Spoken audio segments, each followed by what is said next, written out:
Wanna play?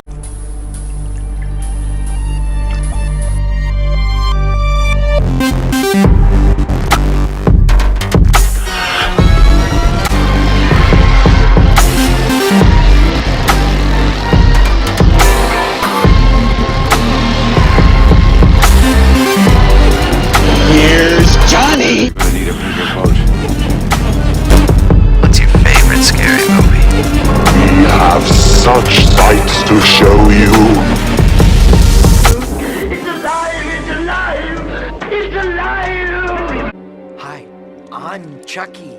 Wanna play? Hey everybody, welcome back to Wanna Play. My name is James McKenna, and today we're going to be doing another walkthrough, and thank God it's the last walkthrough for now in the Halloween franchise, because today we're going to be looking at Halloween. No, Halloween. No, Halloween. Thank you. Halloween is just amazing. It's one of the best in the franchise easily. It's the last timeline split with Jamie Lee Curtis returning, as well as John Carpenter. John Carpenter does the score, and you can tell it's just amazing. This might have the best score in the franchise. It's definitely tied with the original Halloween and Halloween 3. The score is just the best in this thing. And Nick Castle, the man who played Michael Myers in the original, comes back to play him in some scenes, which is really fun. Nick Castle returns to play Michael Myers. That's amazing!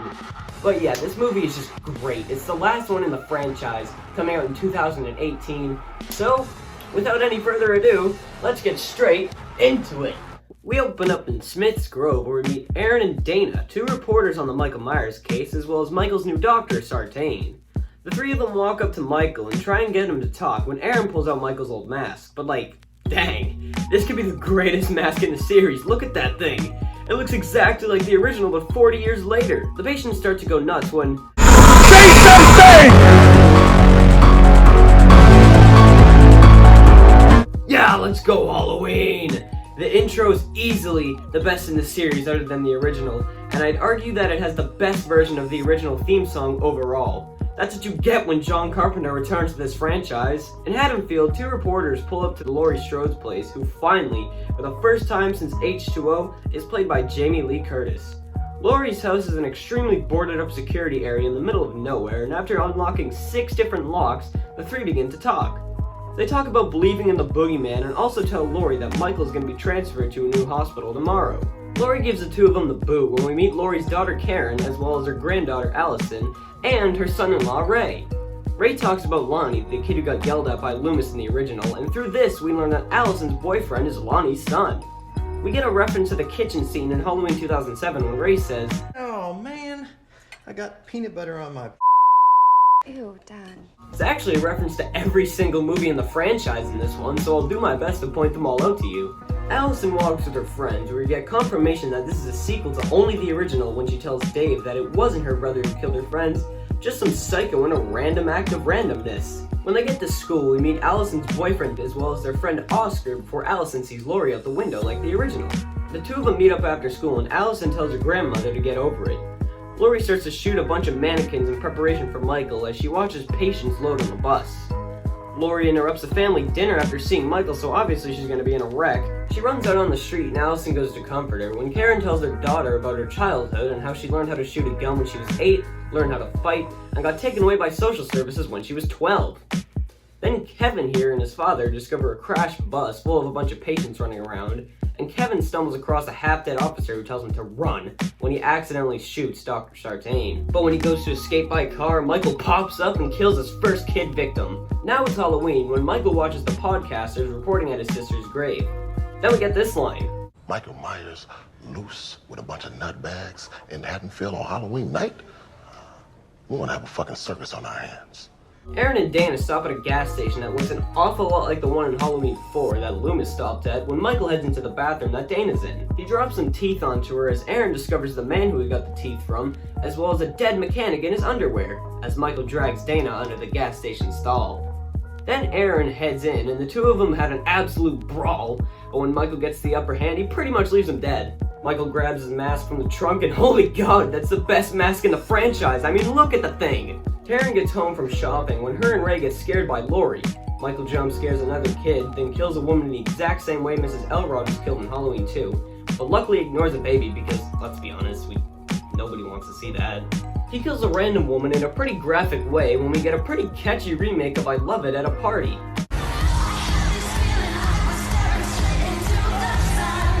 We then meet Julian and his babysitter Vicky, who give us some hilarious improvised dialogue. I had some other kind of babysitter. She'd be reading me a story. I wouldn't be up clipping my nasty ass toenails. Allison catches Cameron cheating on her at a Halloween party that looks pretty similar to the one in Rob Zombie's Halloween 2, and in his defense, he throws her phone into some cheese.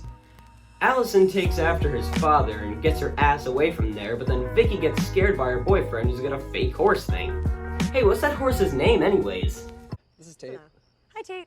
Oh hey, what a coincidence. That's the same fake name that Laurie used in Halloween H2O. Julian tells the two of them that he saw somebody looking at him in bed, and when Vicky goes to close the closet door, she slams it on something multiple times. She checks it out, but oh, it's Michael who cold-bloodedly murders her with a bunch of stabs through the back. Oh hey, look at that. It's two kids with the Halloween 3 masks on. Cool. Officer Hawkins goes to check out the house where he finds Ghost, Bob. Never mind, it's just Vicky. After everybody shows up, we get an awesome line by Laurie as Oscar and Allison walk home. Do you know that I pray every night that he would escape? What the hell do you do that for? So I can kill him. The police go to tell Ray and Karen to head over to Laurie's house, where, my god, we get another amazing scene where Oscar comes across Mr. Elrod, which is another reference to Halloween 2. Only that's not Mr. Elrod, because when the motion sensor lights come on, it's Michael, who kills him and impales him against the fence. Allison discovers his body in an awesomely graphic way when she sees Michael with this music cue.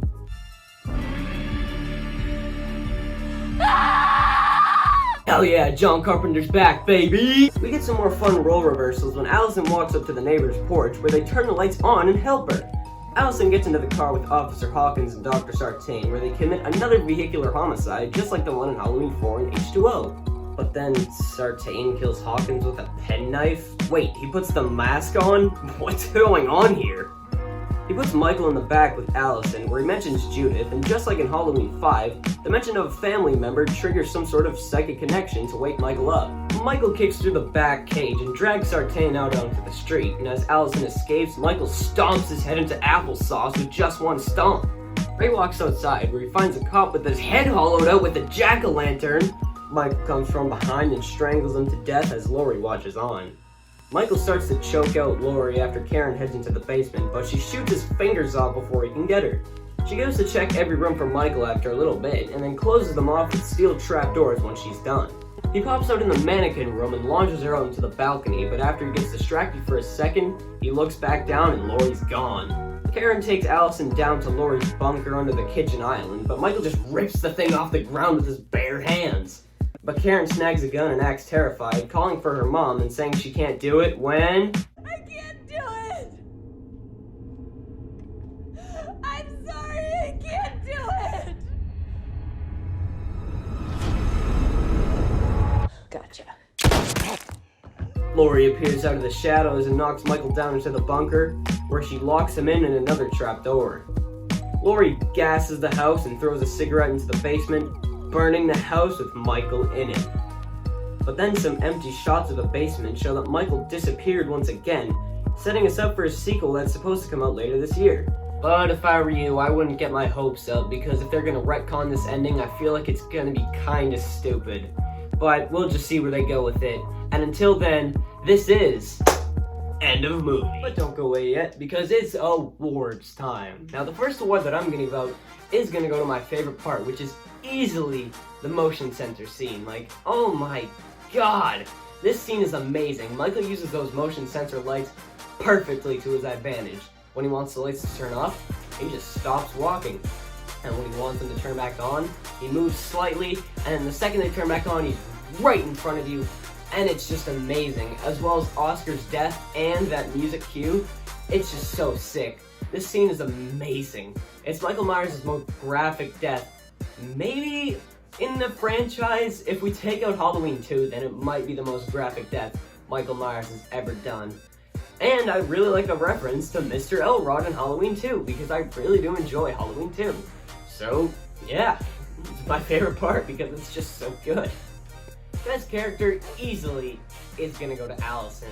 Even if I didn't already use Michael and Laurie, Allison still would be the best character. She's a perfect new final girl, Laurie Strode's granddaughter, and I just really like her character. I like her dynamic, how she comes out in the beginning as just some non-believer.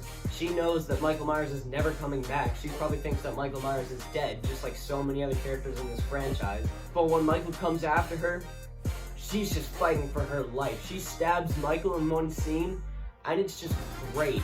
Although she can kind of seem like, I guess, a scream fest at times, like she does scream a lot in this movie, I still think that she is the best character in the movie because, I mean, it's just great. She's one of the best final girls in the franchise, easily. But the worst character is going to go to Allison's boyfriend, Cameron, because I don't necessarily see a reason to include him. I guess they needed a way for Allison's phone to be gone. And even though he's Lonnie's son, which is a really fun reference, I just don't see a need for him to be there. He doesn't get killed, which is honestly shocking. I thought that he was going to get absolutely butchered. But he doesn't get killed. He's just in a few scenes, and then the second Allison dips, he's just out of there. He's just not in the movie anymore, which is kind of stupid. There's some characters that are there for no reason, and they're just useless. But I think this one is just the worst. I don't get Cameron, as well as the fact that it's a lot like Ronnie in Halloween. You're meant to hate him, and it actually works, because this movie actually tries. But I'm gonna give the best kill to Oscar, easily. Although the kill isn't really on screen, the body reveal is amazing, and it's in the best scene of the movie, so I truly believe that this is the best kill. There is a lot of good kills. I think if you're just in it for the kills, Halloween 2018 might be the best, but I'm gonna give it to this one, because although I said it is off screen, the body reveal is amazing, John Carpenter's score is amazing, Allison in this scene is amazing. It's just a great death overall, and I really like it. There hasn't really been any impaled through fence kills in horror, and whenever there is, it's just not as good as this, so it's the best kill. Worst kill is a tough one because there are a lot of great kills, but the one that really sticks out to me as absolutely terrible is Officer Hawkins. He was a great character, and he died in the stupidest way possible. Dr. Sartain just put the mask on for no reason, turned around and just stabbed him with a pen. Like, what's the point of that? It's just a stupid twist. It's the scene that most people say when they say why they don't like this movie. I really do. And even I think that this twist is completely stupid, and the kill is even worse. He just stabs him with a pen. He just turns around, stabs him with a pen. It's just the dumbest thing. There's barely any gore, and it doesn't amount to anything because Dr. Sartain just gets killed himself in like 6 seconds. So I don't know why this was needed. I mean, Officer Hawkins was a good character. I would have liked to see him return in the sequel, but I guess not. We have to waste all the characters just to make room for new ones in the sequel. So yeah, I'm kind of dreading it, but I just hope they do good with the sequel, honestly. At this moment, I kind of just said it, but that's going to be Dr. Sartain's heel turn, because there's literally no reason for this to be in there at all. Like, there's none. He just does it and then gets killed immediately. Although his kill is really good, this didn't need to happen at all. I guess it was a cheap excuse to get Allison over to Laurie's house, but like, they could have just driven her there. I don't get why this needs to be in there. I mean, it kind of reveals that Dr. Sartain was responsible for Michael's bus crashing, but like, say, what if it was Laurie? What if it was Laurie who made the bus crash by accident? That would be amazing. We don't need Dr. Sartain to do anything. It's just a cheap and easy way to cut corners in this movie. And I think that this is just a stupid heel turn, and it's just really dumb. Scariest scene is gonna go for the 3rd time to the motion sensor scene, because it's absolutely terrifying. When Oscar turns his head and sees Michael Myers in the woods, it's just, oh my god, it's absolutely terrifying, as I said. The music is terrifying, even though it's like really good. It's absolutely terrifying. The body reveal is terrifying. Allison acts absolutely terrified. The motion sensor, when the lights turn on and Michael's there, that's terrifying. The motion sensors altogether is terrifying. This movie's terrifying. They really make you scared in this one. And this is the best example of that. Oh my god, what a scary scene. The most iconic line isn't gonna be because it's in this movie, but it's gonna be because it's repeated throughout pretty much all of these movies, especially the ones that Laurie Strode is in. And that's, Now do as I say. do as I say now, or just do as I say. It's in every movie that Laurie's in. The first one, H2O, just all of them. It's always Laurie screaming, do as I say, and it always ends up working. And it's just the most iconic line because it is just a really good line and the most memorable line from this franchise besides Did You Kill the Boogeyman or something like that. But this is just such an iconic line for the franchise that it's gotta be the most iconic line in at least one of these movies, and I've decided that it's gonna be the most iconic line in 2018. Thanks for watching my walkthrough on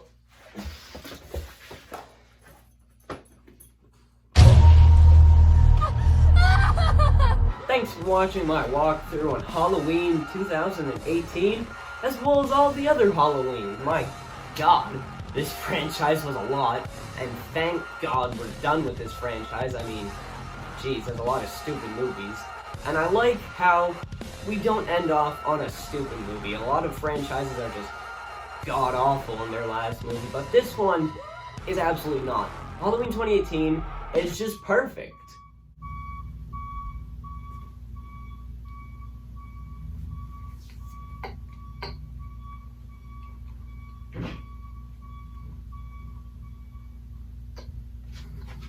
Bruh. But yeah, I'm finally done with this series. I mean, jeez. There's gonna be a ranking video out on Sunday where I rank all of the Halloween movies. And a spoiler alert for my next walkthrough. It was a request, first ever walkthrough request I've ever got. And that's Leprechaun. We're not doing the whole franchise, we're just doing the original, but yeah. Stay tuned for that. I'm not sure if that's going to be on Friday or Sunday or when, 2 weeks from now. Who knows? I also want to do a room tour because that'll be fun. Let me know if you want to see a room tour. So, yeah, until the Leprechaun walkthrough and the Halloween ranking, thank you so much for watching this walkthrough. Thank you so much for watching all of the walkthroughs that I've done in the Halloween franchise. I'm finally done with this. I'm so happy.